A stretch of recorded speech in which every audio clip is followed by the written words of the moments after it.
much, Mr. Prince. I'm going to start off with the questions.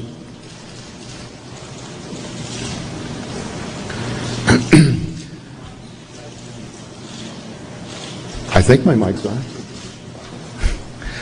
The issue before us that I see that's important to understand is we've gone now in a major way to contract out what the government and what the military ordinarily would do. Your company started off at the beginning 2001 with, I think, around over $200,000 in government contracts. You now are making over $1 billion a year. That's quite a success. Even if I'm wrong on the exact numbers, it's quite a success. Now, we're paying a lot of money for privatized military to do the work that our military people have done. And no one does this work better than the U.S. military. They're very able and brave and courageous people that do a fantastic job for us. So the question in my mind is, are we paying more and getting less? And in asking that question, I want to focus on a particular incident. That incident received almost no public attention, but involved the tragic loss of 3 of our troops.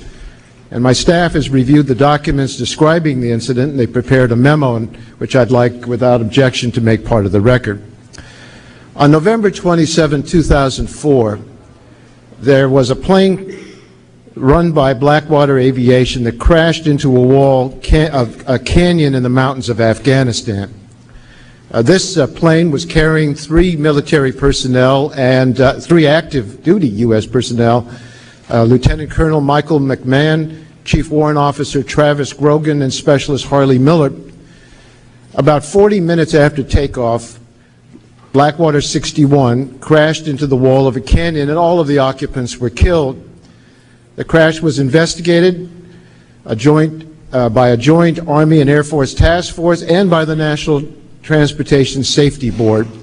The NTSB report found that Blackwater captain and first officer behaved unprofessionally, were deliberately flying the non-standard route low through the valley for fun.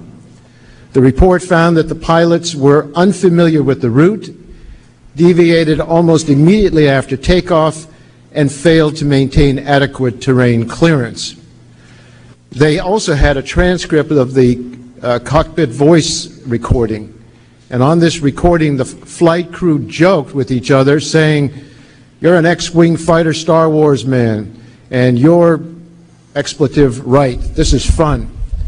The captain stated, "I swear to God, they wouldn't pay me if they knew how much fun this was," end quote. Mr. Prince, one allegation raised recently about Blackwater's action is that your contractors have acted irresponsibly. One senior U.S. commander told the Washington Post, quote, "They often act like cowboys," end quote. Let me ask you about that crash of Blackwater Flight 61. In this case, did Blackwater's pilots act responsibly, or were they, in the words of the U.S. commander, acting like cowboys? I disagree with the assertion that they acted like cowboys. We provide a very reliable, valuable service to the Air Force and the Army in Afghanistan. Anytime you have an accident, it's an accident. Something could have been done better. It is not a Part 135 U.S. type flying operation. There's no flight services. There's no flight routes. There's no nav aids. It is truly rugged Alaska-style bush flying. Well, the investigators said from the National Transportation Safety Board that Blackwater Aviation violated its own policies by assigning 2 pilots without adequate flying experience in Afghanistan. And according to the military report, it was your policy, Blackwater policy, that required at least one of the pilots to have flown in theater for at least a month, but neither pilot had flown for that long, and neither had flown the route they were assigned that day. And this is clear in the cockpit voice recording. Right after takeoff, the Blackwater captain said, quote, "I hope I'm going into the right valley." The first officer replied, "This one or that one?" The captain then apparently guessed which valley to fly, saying, "I'm just going to go up this one." The flight mechanic later observed, we don't normally go this route. Why didn't Blackwater follow its own policies and team new pilots with more experienced ones? Why did you have two inexperienced pilots together? I'm not qualified to speak to the experience level of the pilots. I will tell you that we are operating under military control. In fact, the aircraft was set to take off with 2 passengers on board, and they actually turned around and for the lieutenant colonel, who I believe boarded late.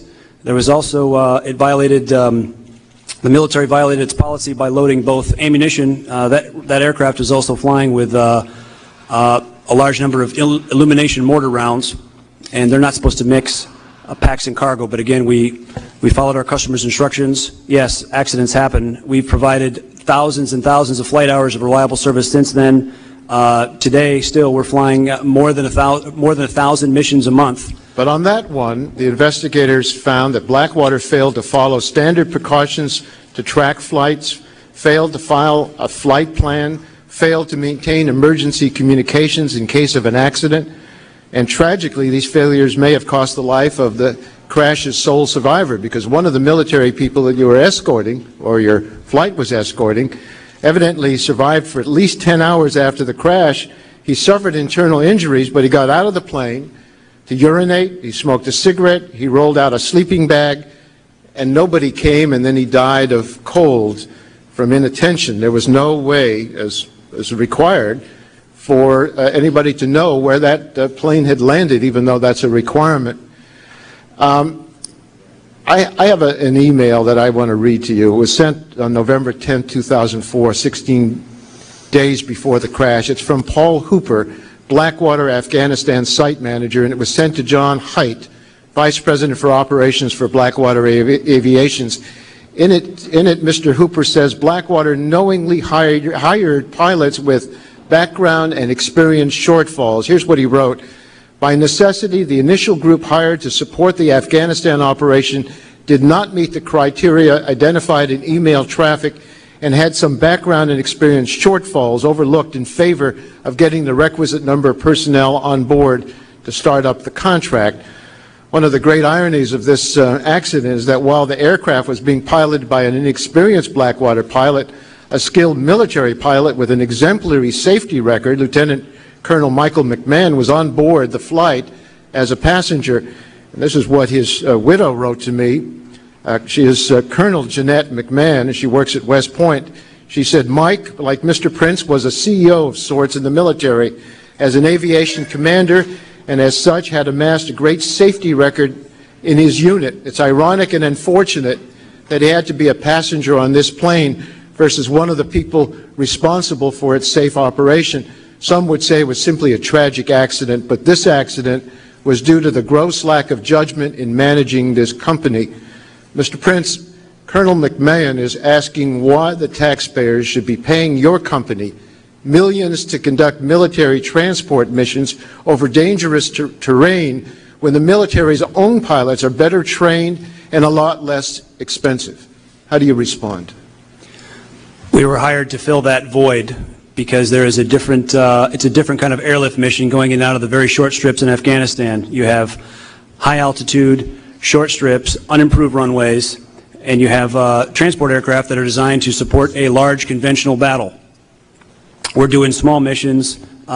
Typical CASA payload maxes out at 4,000 pounds. They can't even haul that because of the short altitude or the high altitude short strips they have to go in and out of. Hauling mail, hauling parts. We're filling that gap because these strips are too small for C-17s. They're too small for C-130s. They're going in and out of places that the military can't get to with the existing aircraft they have. That's why we're doing that mission. You're saying that the military could not do this job? They did not have the assets to do it in theater or back in the United States, no, sir. And they could have acquired those assets, however. Instead, they hired you. I believe the Congress has seen fit to proceed with some sort of aircraft acquisition program to fill that void going forward. But this is a temporary service to fill that gap.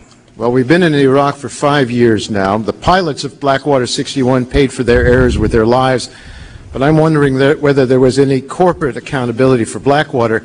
Were any sanctions placed on the company after the investigative reports that were so critical of Blackwater were released?